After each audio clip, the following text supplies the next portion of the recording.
Hi hello viewers, good morning. నేను మీ MSR. ఈరోజు morning న్యూస్కి స్వాగతం.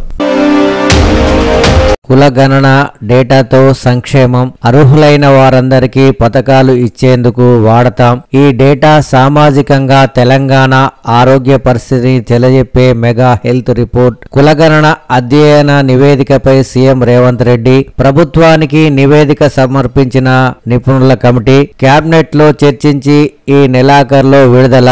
ఆయా రంగాల్లో ప్రాతినిధ్యంపై మంత్రులకు ప్రజెంటేషన్. నివేదికలో 242 కులాల వెనుకబాటుతనంపై ర్యాంకింగ్.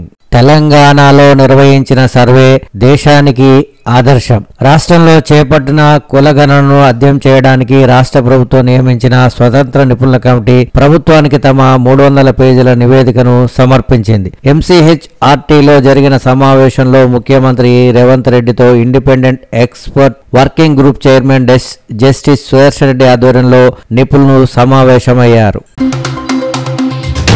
ఏపీ లిక్కర్ కేసులో YCP MP Mithun Reddy arrest. SIT కార్యాలయంలో విచారణకు హాజరు. 6 గంటల పాటు సుదీర్ఘ విచారణ. మద్య ముడుపుల వ్యవహారంపై ఆరా.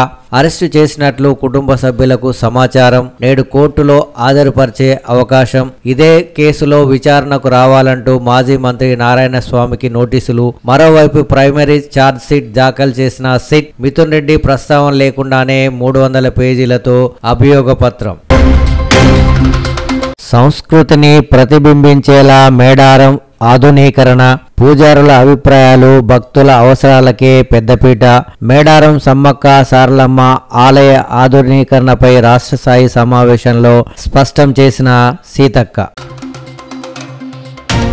బీసీ బిల్లును ఆమోదించుకుందాం. బీసీల మీద ప్రేమ ఉంటే రాష్ట్రపతి దగ్గర ఉన్న బిల్లును ఓకే చేయించండి. బీసీలకు 42% రిజర్వేషన్ల అమలుకు అడ్డంకులు వస్తే ఆర్డినెన్స్ తెచ్చి సవరిస్తున్నాం. బీసీ రిజర్వేషన్లపై మా చిత్తశుద్ధి శంకిస్తే మీకు పుట్టగతులు ఉండవు. రవాణా బీసీ సంక్షేమ శాఖ మంత్రి పొన్నం ప్రభాకర్.